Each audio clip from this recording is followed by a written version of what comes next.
part two, out of state, and had a photo of her brother who was attending our church in Utah. When she showed it to me, I immediately recognized Cody.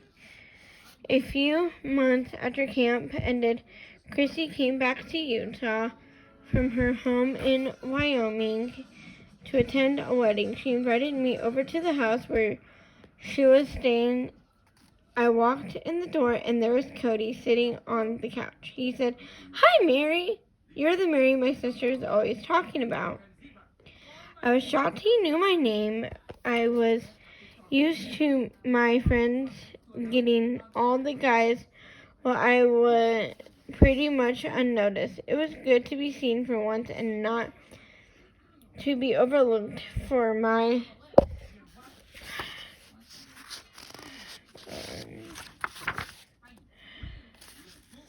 okay.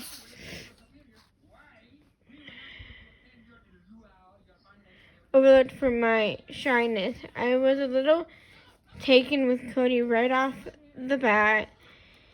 He was definitely cute and had a great attitude. He was talkative and engaged me in conversation and made me feel comfortable around him. Neither courting nor dating were on my mind at that point. He was the brother of a good friend, and that is how we began our friendship. The next day, Cody and Christy came to meet me as I got off of my shift at my job at a portrait studio in the mall. The three of us went to lunch and then to an evening get-together. I felt comfortable around them as I had fallen into a new and safe friendship. Over the next few days, I began discovering what a fun guy Cody was. He was laughing and smiling. He had a good attitude and positive outlook on life. He was really outgoing and positive. I was impressed with the strength of his convictions and the depth of his spirituality. After knowing him for just a few days, I found myself liking to be around him and spending time with him and wondering what direction this new relationship would take. One night, while his sister was still in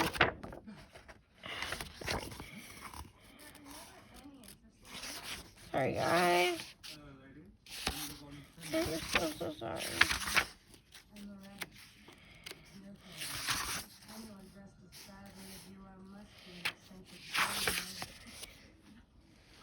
One night, while his sister was still in town,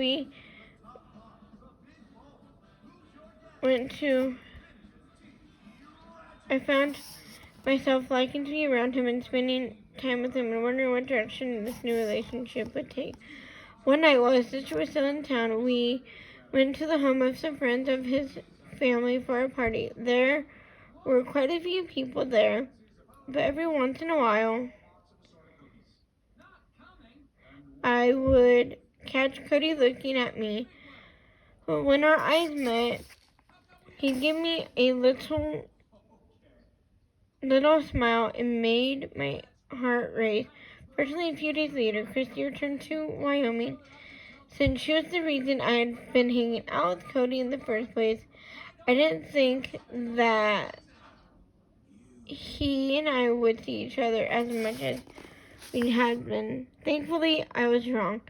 The next week, Cody and I continued running into each other at church events. Eventually, he asked my dad if it would be okay if the two of us went to grab a bite to eat. I know it seems pretty old-fashioned that a young man would need my father's permission to go out with him, but our faith has specific morals to uphold and protocols to follow. Therefore, out of respect for me and my dad, Cody wanted to request my father's permission for our association. Anyway, there was something flattering about a young man going to the trouble of getting my father's approval before taking me out. My father was an excellent judge of character and warmed to Cody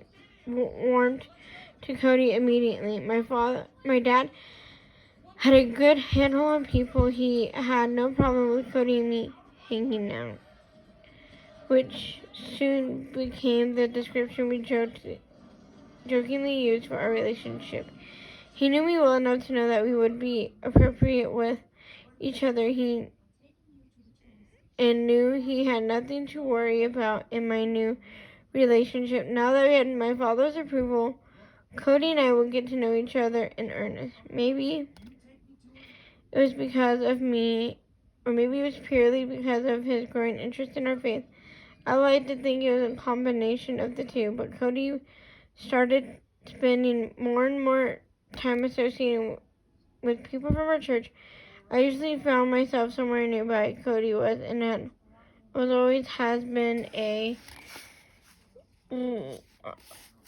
loud and enthusiastic presence. It's hard to miss him in a crowd. Back then, I was quickly learning that Cody is a guy everybody wanted to know and be around. At first, when people noticed us hanging out together, they would ask Cody if I was his sister. Had been a member of this church since I was 5 years old, but I was so quiet and shy that many people had simply not noticed me. Now I was spending time with Cody, and people began to take notice. Before Cody arrived in our group, I had been a wallflower. Now I began coming out of my shell. It was nice, but it was strange. I was experiencing people and places had been most familiar to me in a whole new light. I was participating instead of standing on the sidelines. I was spending more time with him and starting to hope that our relationship would go beyond friendship. But then Cody broke my heart, and after we had known each other for a few weeks, when I could no longer deny I was falling for him, Cody came over to my house. We were sitting on the couch waiting for my mom to get home. Cody really enjoyed my mom's company and wanted to spend some time with her, which pleased me and gave me hope things would become more serious between us. The hope was short-lived. At the precise moment I had expected him to make some sort of declaration to me, or at least his feelings for me. He said, "I can't get involved in any relationships with girls right now. I like our friendship. Let's continue." I was devastated, but I fought not to let it show. And now we are back to Cody. I'm a hopeless romantic and too easily infatuated. When I was growing up, I suffered all sorts of little heartbreaks. I had a careless dating style. I would dive into a relationship before considering my true feelings. I often find myself holding a girl's hand, then I look over at her and think, why am I holding her hand? I don't really like her. During my 2 years in the ministry in Texas, I promised myself that I would never again kiss a woman until I knew for sure that I was in love. When I returned home from my mission and began seriously considering converting from the LDS Church to Mormon fundamentalism, my mother told me that I should take time away from girls, or at least from dating them. She knew that I needed to become less careless and discover what